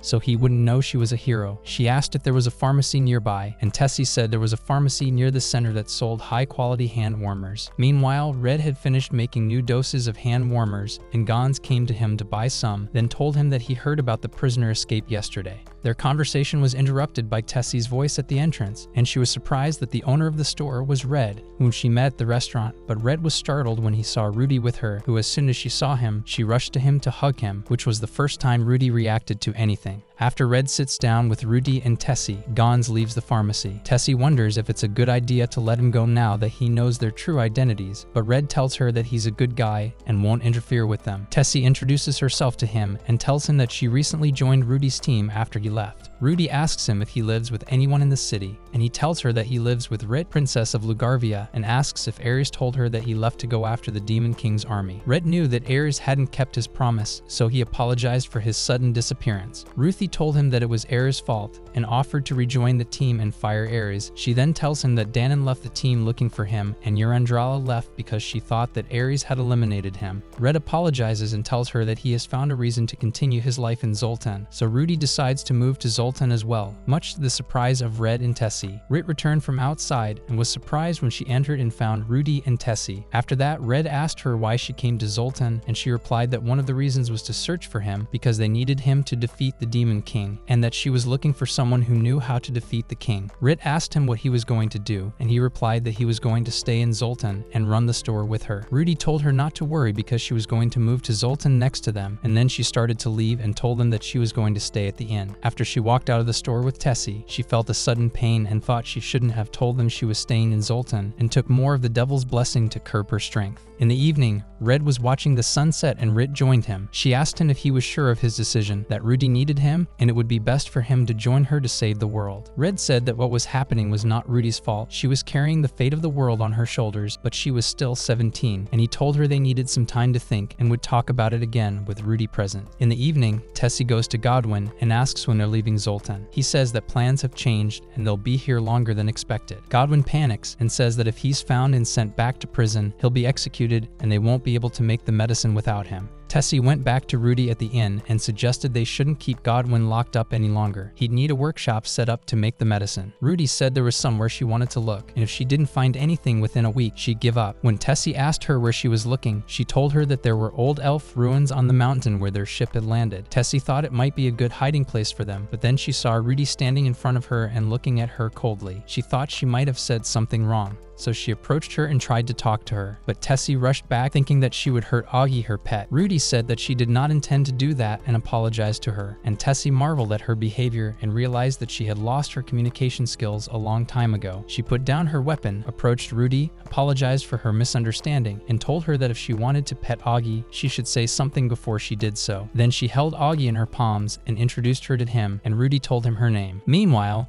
Dewey was searching the map for the location of the ancient elf ruins to find something the elves would protect with all their might, perhaps at the bottom of the ocean or underground, until he found a marginalized area on the map and realized it was the location of the ruins. The next day, some customers came into Red and Rit's store and were shocked to find Rudy and Tessie greeting them. They ran out as fast as they could, and Red knew that the customers had fled again as soon as they saw her because she had such a commanding presence. Tessie suggested that she smile a little so that people wouldn't panic, and Red asked her if she wanted to go with him to check out the village. Tessie said she'd take care of the store with Rit until they got back. He tells her that he supplies the aromatic herbs that the bathhouse uses in its steam and asks her if she'd like to try it. They head inside and Red finds that business is booming in the bathhouse, and Zev tells him it's all thanks to him. Zev said he didn't know he had a sister, and when Rudy looked right at him, he got scared and took a few steps back, then told them that he was fine and that it was none of his business to interfere with his customers' pasts and gifts. Afterward, Rudy entered the women's sauna room without a towel and sat down amidst their stunned looks without any expression. After she finished, she had a special bath drink with Red and said it had been a long time since they had spent time together. Their conversation was interrupted by a little girl admiring Rudy's movements and what she did in the sauna, and that she was able to dry her body from the water with a simple movement, and Red realized that she had used one of her superpowers inside. They were then joined by the customers of the bathhouse, who admired Rudy, and one of them told him that she looked more powerful than him. Rudy felt nervous about the crowd and hid behind Red's back for a while. After they came out, Rudy apologized to him that she didn't mean to draw attention to herself. Red told her that no one would interfere in their affairs, that there was no harm in drawing attention, and that he was proud of her and happy about it, patting her on the head and supporting her with some words. Rudy felt ashamed. Then Red told her that they were going shopping together. He held her hand and they went on their way. Rudy wished that this day would last forever and she could keep talking to Red, but she realized that her God-given gift of heroism came at a price. Meanwhile, Ares and Theodora are on their boat with Albert, who tells them where Red is. Ares realizes she's near the wall of the apocalypse.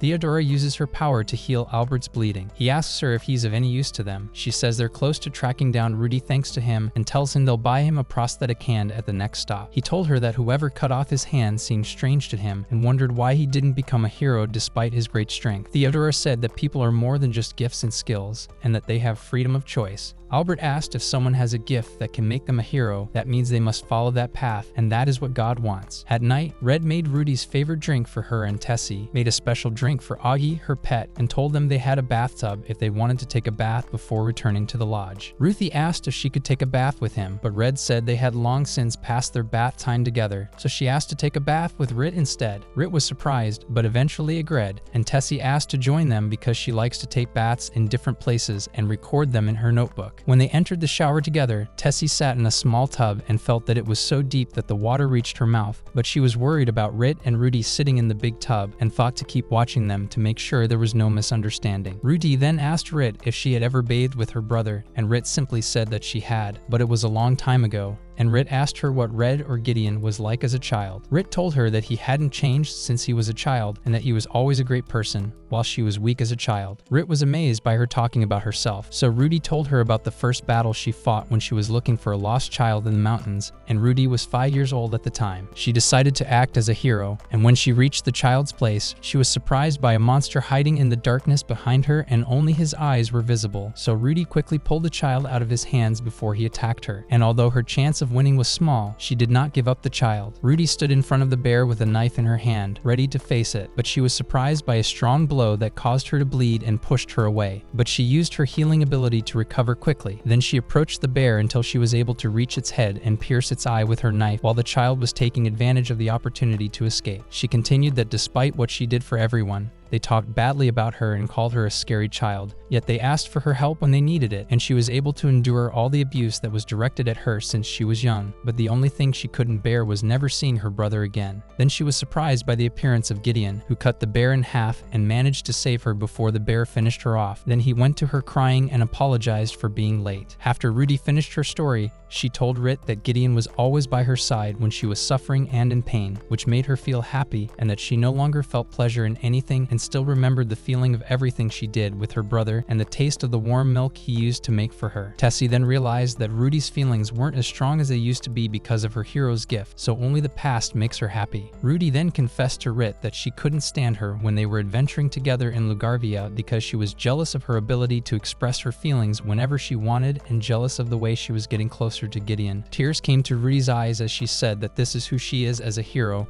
and that she didn't want to be a hero and wished she could be like her. Rit was touched by her words, and Tessie realized that Gideon is the only one who can save Rudy. The next day, Red thanks Tessie for telling him what happened yesterday in the bathtub and thanks her for being Rudy's friend. Tessie is a little confused and thinks that Rudy should have told him herself what happened. Red tells her that they know about the changes Rudy is going through, so Tessie decides to share everything she knows about Rudy to help her. After Tessie told him what had happened with Rudy recently and her use of the devil's blessing, Red was furious, and Rit wondered if the drug would cause her to become addicted. But Red told her that she would be fine as long as her immunity to the heroine's gift was intact, even though the drug had the effect of weakening the gift. But they decided to wait to hear what Godwin had to say. Tessie asks him if he's angry about Godwin getting them out of prison. Red says he has no right to judge, and he's not happy about it. Tessie asks him to tell Rudy how he feels so she doesn't have to worry about his reaction, then asks him to go buy the chemicals that Godwin ordered. Red tells her that the tools are sold at the merchant ship port, but he prefers to check the port first to make sure they're selling what she wants to buy and then head out. By this time, Ares, Theodora, and Albert had already arrived at the port, and Albert wondered if they could accomplish their mission unnoticed. Theodora told him that the bandages covering his face were magical bandages that distracted attention from him, then said that they would look for an inn and start collecting information about the port. Ares told them that there was no way he could stay in this filthy place for long. He told them that he was going to search the center of the village before he left them at the port, and on his way, Yui noticed him and recognized him immediately. Red arrives at the harbor and finds the store that sells the tools that Tessie needs to buy, but he is surprised to find Danon there, who approaches him and hugs him, and that's when Albert and Theodora see them and use her cloaking ability so that Danon and Red don't know they are there. After that, Danon and Red sat together at a table next to them, and Danon told him that since he left the team, he had to eat Ares' bad food every day and asked him why he left, and he told him that his fighting abilities had reached the limit and he couldn't develop them any further. Danon told him that it became clear after his departure that he was not what he thought and told him that he was strong, had the guts to remain steadfast in the face of the strongest enemies, knew the most effective actions on the battlefield despite his lack of magic and martial arts, and that the team needed him. Red apologized and told him that he had already found where he belonged and refused to return to the team. Danon realized that he had left the team of his own free will and then told him that he would stay in Zoltan for a while before making a decision. Red told him that Rudy was also in Zoltan. Danon then realized that Rudy is in pain because of her gift and said that he doesn't know anything about it and all he can do is fight and is willing to fight for Rudy even if she wants to give up being a hero. He then asked Red to cooperate to save her life, and when they left the restaurant, Albert suggested that Theodora follow them. Danon then went to Ares' room at the inn. When Ares met him, he told him that Gideon was in Zoltan running a pharmacy and discovered that Rudy was not in the inn with him, so he told him that Gideon intended to settle in the village with Rit. Ares was furious that he was risking his life while Gideon was rushing off to live a peaceful life and try to marry a princess. Danon said that Rudy was wasting her time if she was trying to get Gideon back to the team and wondered if she knew where he was all this time. Ares asks him to take him to Gideon's pharmacy to ask him to disappear from Rudy's life forever. Danon says he doubts Gideon would agree to that, so Ares tells him he'll force him if he has to. When they got to the store, Ares found no one inside and started searching and destroying everything around him and vented his anger on Gideon's property. But Danon told him that everything he was doing right now was a waste of time. Meanwhile, Gideon was with the real Danon and was surprised to learn that Shazandan was still alive. Danon told him that he was attacked on the ship, causing his right hand to be amputated and drowned at sea, and was rescued when he drifted into a coastal town, and that Shazandan was now posing as an adventurer. Gideon marveled that he was still alive after Rudy had defeated him that day by plunging her sword into his chest. Danon tried to calm him down and told him that he would continue to beat him to death every time he returned. Then they found Ares and another version of Danon hovering over them with a huge dragon. Danon told him that they were heading towards the mountains where Rudy had gone and decided to go there. Gideon then met Rit and Tessie on his way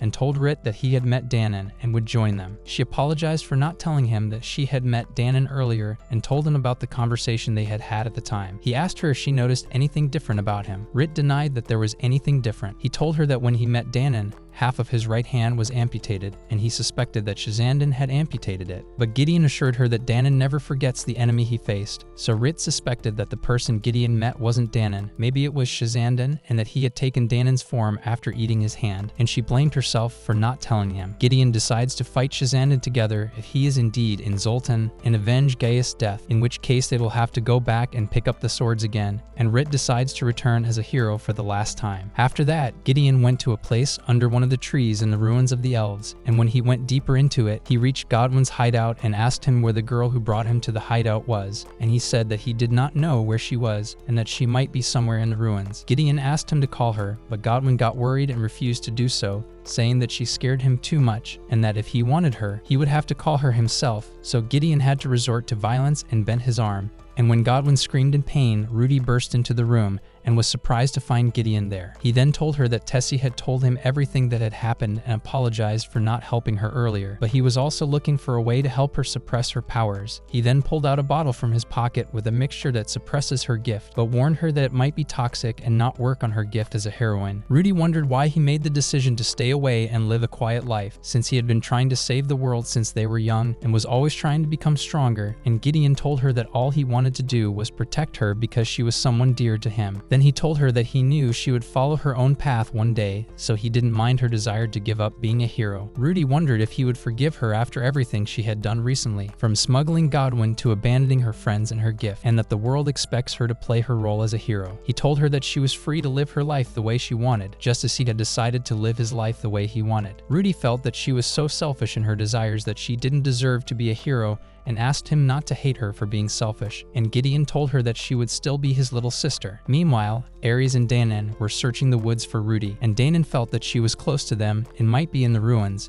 but Ares was doing nothing but grumbling at Danon and asking him where the elf ruins were. Meanwhile, Danon, with half of his right hand amputated, was fleeing from a dragon hovering above him, only to realize that Theodora and Albert were riding it when it landed in front of them. Meanwhile, Gideon and Rudy met with Tessie and Rit at the lair and decided to go talk to Godwin about the demon's blessing. Rudy said that the demon who visited her told her that the drug needed demon hearts to make it, but that the devil's blessing couldn't be effective inside her as long as the curse of the demon hearts didn't appear inside her body. Gideon asked her how she was going to nullify her heroine's gift, and she replied that there was a new, unknown gift she had discovered inside her with no skills or motives. And when they returned to Godwin and told him what had happened, he was surprised that there was a gift with no name or skills. Gideon asked him if Rudy would suffer from deadly rage, and he replied that this is a known effect of the Axe Demon's gift, but if the effect of the drug is not activated inside her, the deadly rage skill will not appear. And suddenly, they were interrupted by the sound of a monster coming towards them, and Gideon found that it was the eyes of the plague that continues to multiply for the duration of the spell's activation. Gideon tells Rit to protect Godwin before following her, thinking that he doesn't know how Ruthie has been fighting her battles since he left the team. When they arrived outside, they found Ares waiting for them. He finally managed to locate Rudy and Gideon and asked her to accompany him to defeat the Demon King together as a hero who can save the world. But he was surprised that Rudy refused to fight alongside him and told him her decision to give up being a hero and live a simple life like her brother. Ares laughed and said that she couldn't get rid of Gideon even though he weighed on her and she preferred him to him. When Gideon tried to talk to him and correct the concepts, Ares attacked him and pushed him away, so Rudy took out her sword and stabbed Ares and warned him that she avoided his vital organs so that he could heal himself, but if he seriously injured her brother, she would kill him immediately. Then she went to Gideon and helped him heal and left the place. Ares felt angry and wondered why the heroine didn't want to do her part while he, the wise man, sat alone and bloodied and considered humans to be useless fools. Then Bioe appeared after he abandoned his fake Danon form and introduced himself to Ares. He then offers to drink from his healing bottle, but realizes that Ares can use healing magic as well. Ares tells him that he knows his identity and that he is an Azura demon with no gifts, as Azuras are the only creatures that lack a gift from the gods. Bioe tells him that he doesn't want to fight him and offers to team up with him to find the remains of the first hero in the ruins and tries to convince him that Rudy will return to his side if he allows him to get the remains of the first hero.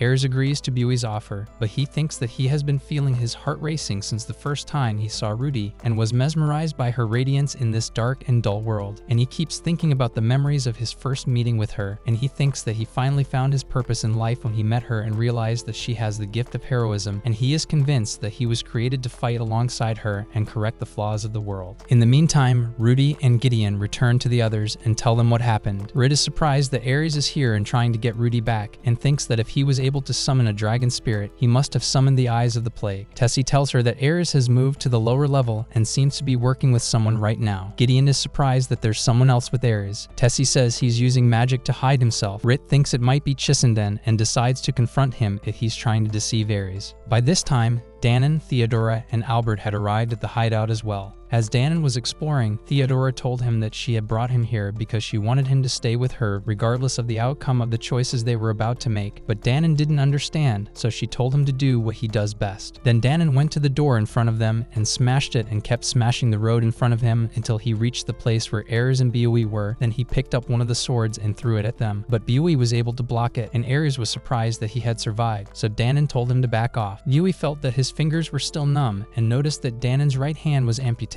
so he went towards him and tried to attack him, but Danon dodged his blow and then punched him and told him that he would have no mercy on him and would finish him here and now, then said that he should thank him before that for making him realize how weak his left hand had become. Just as Bui was about to get up again, Danon threw a dragon fist at him and punched him again. He kept throwing punches and kicks, and Bui couldn't dodge any of them, so he asked Ares to help him, and Ares was surprised that he was asking him to attack Danon because he didn't stand a chance against him. Bui asked him to do something instead of standing still, and Ares tried to think of something until he decided to use his ability and summoned the storm spear and hit Danon with it. Then Bui took advantage of the opportunity and stabbed him with his sword and used the blast ability on the blade to explode his stomach. Bui told him that he had never seen a martial arts practitioner like him and that his strength was beyond the role he had been assigned. Then he transformed into his original form, the demon Chisanden, and began attacking him with his 6 swords, and Danon managed to smash a number of swords with his fingers, but Chisanden picked up one of the shattered blades with his foot and planted it in Danon's body. Then Danon felt defeated and fell to the ground without moving in front of Ares, who seemed calm because this is not the first time for him to betray one of his comrades, as he did it with Gideon when he realized how strong he was. After that, Chisanden thanked him for his help, and they continued on their way. Then he used a crystal in front of one of the gates to control its opening without destroying it until they reached the place of the first hero's remains. And Chisanden opened a golden box containing several swords, and Ares was surprised when he saw it and knew it was the Holy Demon Destroyer group, but Chisanden told him that none of them is the Holy Demon Destroyer, and that the sword that Rudy is currently using is a replica of the swords used by the first hero. He then went on to say that these swords are the ones given to the world by God, and to distinguish them from the replicas, they should be called the Holy Avengers, and that Rudy too is only a replica like her sword, as she carries the spirit of the first hero as copied by God. Then he thought that for Rudy to return to the hero's path, 2 things would have to happen. She'd have to get one of the Holy Avengers' swords, and he'd have to take away anything that supported her desire to be Rudy instead of the hero. Then Ares realized that they had to get rid of Gideon, and Chisanden picked up one of the swords and gave it to him. Meanwhile, Gideon and his companions were making their way through the bunker. When they reached a certain point, Rudy gave him his Thunderwalker, and Gideon thanked her for keeping it for him for so long. When they passed through one of the gates, Rit found a copy of her father greeting them. Gideon intervened and tried to hit him with his sword, but Ares used his fire magic and shot his flames at Gideon and was able to dodge his attack. Rudy then formed a protective barrier around him and Rit to protect them from Ares' fire. Rudy tried to convince Ares to back down in exchange for forgiveness and letting him live, but Ares told her the same and that it wasn't too late to join him. Then they both used their superpowers to intertwine their attacks at the same time and tried to resist each other until their powers faded away. In the meantime, Godwin panicked and tried to flee the scene, but Ares' dragon landed in his direction, and Tessie approached them with her daggers and told him to stay close to them, where he would be safer, while Danon was lying on the ground with a blade in his stomach until Albert and Theodora reached him. Then Albert gave him a bottle of medicine to treat his injuries. At that time, Ares was thinking of a way to get Rudy to touch his sacred sword. Then Rudy took out her sword and attacked him with the power of the wind, and the echo reached all those around them, and they were surprised that their swords shattered after her attack, and Chisanden realized that her strength surpassed the former champion. Suddenly, Tessie warns them that she senses movement below them, so Gideon tells Rit to run away. As soon as she does, a red dragon appears from below, accompanied by Theodora, who binds Rit with her magical ability as soon as she sees her, then heads towards Rudy and attacks her with her axe, but Rudy blocks her and asks why she is doing this. Rudy replied that she had to sacrifice her for the world and that she would atone for her life when it was over. Rudy told her that she never once wanted to be a hero and continued her attack, but Theodora pushed her away and told her that they would lose countless lives if she didn't play her role as a hero. She asked why she should sacrifice herself for people she had never seen before. Theodora replied that it was God's will. Meanwhile, the dragon had trapped Rit, and Chisend Gideon had to choose between saving his sister or his lover. Theodora told Rudy that Gideon is the greatest swordsman of all time, but he can't save those he loves without her because humanity needs a hero. Rit managed to wriggle out from under the dragon's foot and kick it away, but she fell again. She then addressed Theodora and asked her by what right she should put her life in Rudy's hands. She told her that it was the heroine who saved her homeland when she needed her, but Rit denied this and said that it was Rudy, Red, and Theodora who saved her homeland and that their gifts do not define who they are. She went on to say that a heroine is more than a gift. She is the person who carries the gift, that it took more than a heroine to save Lugarvia, and that her country survived because they inspired her people to rise up and fight. Theodora stood her ground, saying that she was just a servant of the god Demis and had no right to ask questions. Rit told her that if putting the fate of the world on a person who opposes the will of the god, she would show him how wrong he is. Theodora was surprised by her words, and Shazandan agreed with her, as a hero in his opinion does not exist, and only those who strive to become heroes deserve this title. Gideon noticed that the dragon was trying to get up behind Rit and rushed towards him and cut him off with a blow from his sword. Then the dragon vanished and Ares used the power of the iron wall and threw it towards them. Then Rudy tried to rush towards them, and when Theodora blocked her, Rudy swung her sword and managed to tear her armor and smash her axe and wound her. Then Shazandan attacked her with his sword and managed to destroy her sword after she blocked his blow. Meanwhile, Ares felt triumphant and thought he had managed to eliminate Gideon and Rit together while Tessie and Godwin watched. Then he turned to them and attacked them with the wind and told Tessie that Ruby was the heroine and it was better for her to be sacrificed in the name of her gift. Tessie tried to get up despite her injuries and told him that Rudy was a normal girl despite her strength and that she wouldn't leave her friend's fate in the hands of someone like him who didn't understand the feelings inside Rudy. But she couldn't stand any longer and fell down in pain. Godwin tried to do what he could. He threw some tools that caused gas to be released around them and told Ares that he might be evil, but he hated evil people who thought they were good people. Ares attacked him, then stepped on Augie's foot and told them that no one could beat him. Meanwhile, Gideon and Rit were falling into the unknown, and Danon was standing at the bottom waiting for them, thinking about what was right or wrong. He decided that he would help Gideon and Rit because they were his friends, and he wouldn't let them die, that's for sure. He then uses the Dragon Rising Roar Fist and throws a punch of wind towards the elevator until he manages to destroy it and slow Gideon and Rit's fall through the air, and Ares is shocked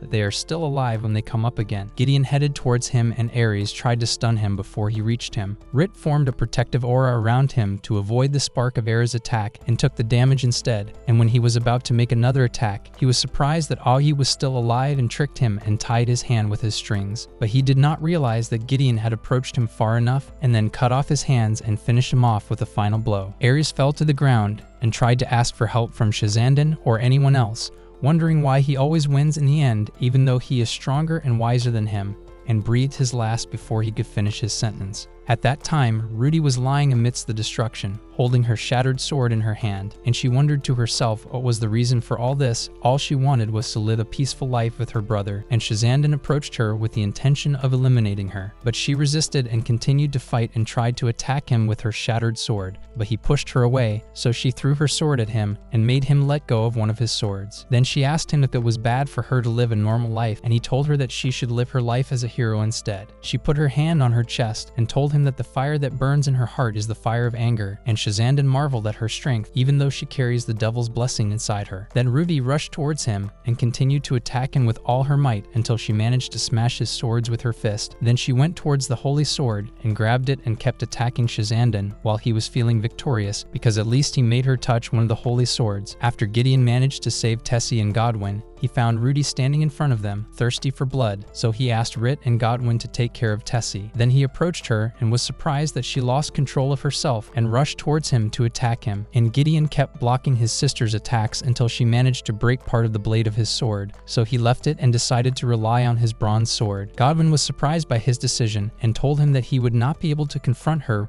with such an inferior weapon. Then Rudy went towards him and cut his sword in half, and Gideon clung to him and resisted her until he managed to make her let go of her sword, and Rudy regained consciousness after the sword fell out of her hand, and she felt sad and cried in Gideon's lap. Then Dannon and Albert joined them, and Theodora regained consciousness while Rit was trying to treat Tessie's wounds, but her wounds were beyond her strength, so Rudy turned towards them and was surprised that she couldn't use her powers and felt sad that she couldn't use her powers when she needed them and that she had caused her friend's death after she finally found her. Theodora walked over to them with Albert's help and said that she would heal her wounds, then told Ruti that she wouldn't ask for her forgiveness, but at the same time she had no choice about what she had done, and explained that their team fell apart once Gideon was gone, and she was curious why she hadn't tried to look for him. She then continued that Ruti didn't need any of them as she has many abilities and skills that help her survive without anyone's help, and that she realized the truth despite her rigid ideas that being a hero is a lonely and cruel fate. But she tried to work hard to ensure her protection and fulfill her role. Then she asked her to end her life because she had betrayed her. Albert interrupted them and said that he always wanted to be a hero and looked up to all of them, but he never imagined that this path would be cruel to those who were destined to save the world, and called Theodora a hero because she fought for what she believed in even though what she did was wrong, and asked them to forgive her. Then Tessie woke up and saw that Ruti was okay and still alive, so she apologized for hurting her and told Theodora that she was going to live her life as Ruti because she never thought of herself as a hero, and told her that she was the most suitable person for this role because she fought for the world. Gideon told them that a true hero who wants to save the world willingly will never feel lonely, and that it is not the physical strength that makes a hero, but the strength of his will that gives others the courage to fight. Theodora asked if she could become a mentor like him, and Gideon told her that she could do it if she really wanted to. The next day, Gideon walked out of his shop, frustrated by Era's destruction of his tools and bed, and noticed that it was snowing. He met Ruti and Tessie outside, and when she sneezed, she told them that she hadn't felt cold in a long time, so she felt happy now and started trying to catch the falling snow. Rit joined them and warned Ruti that she might catch a cold. Ruti told her she'd never had a cold before and looked at her for the first time. Gideon took off his coat and put it on her and offered them breakfast inside,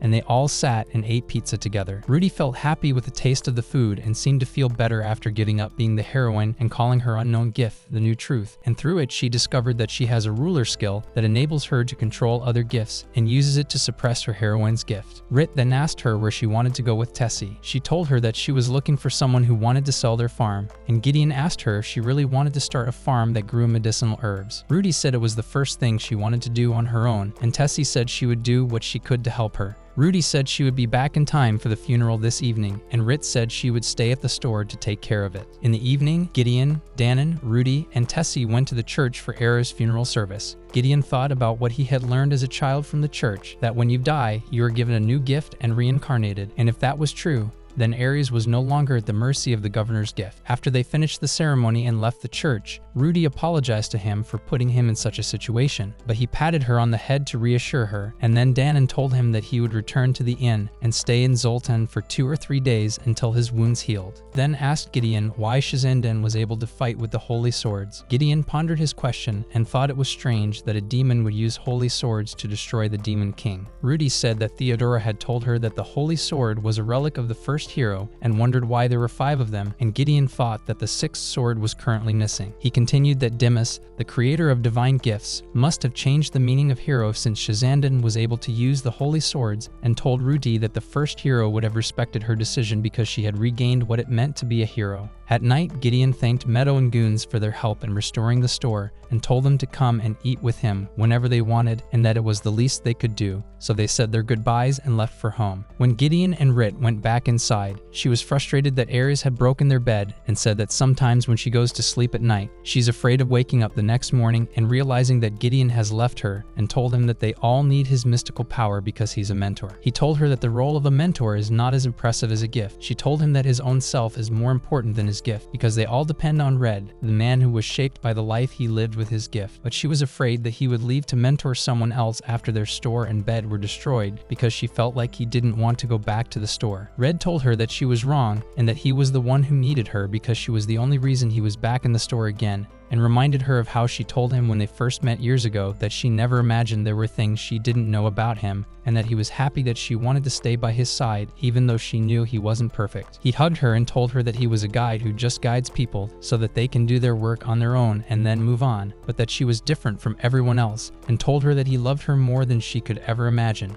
and that the end of his journey would be with her at their store. She asks him if he'll stay with her forever, and he tells her it's his heart's desire. Rit feels warmed by his answer and wonders if they become so weak that they can't bear to be apart. He tells her that she doesn't need to be strong to live a happy life. The next day, Red woke up to find Rudy greeting him. She told him that Rit had already left and told her to join them later. When a merchant saw him, he asked him if he was cheating on Rit with another girl. He told him she was his younger sister, a new adventurer in Zoltan Class B, and warned him not to do anything stupid in her presence. The merchant is surprised that he has a cute little sister, and his girlfriend is the heroine Rit, and asks him if he has a gift that looks like the hero's gift since he is a pharmacist. Meanwhile, Rudy was looking at the accessories that the merchant sells until she liked an earring in the shape of a necktie. Red told her that he would buy it as a gift for her from him. Ruthie felt ashamed and egged Red to accept it from him. Then she put it on her hat and Red found that it looked good on her. Then they went to have breakfast together, and after they finished, they went to Godwin's store, and he panicked when he saw them and ran away in the midst of their wonder. Then Red and Rudy spent time together talking and laughing until they sat on the edge of a river, and Rudy told him that she was very happy and that she never thought they would be able to spend time together like this, or that she would be friends with people like Rit and Tessie and Ogie Ogie, and asked Red to stay by her side forever. And then they lay together looking at the clear sky until Red noticed that she had fallen asleep.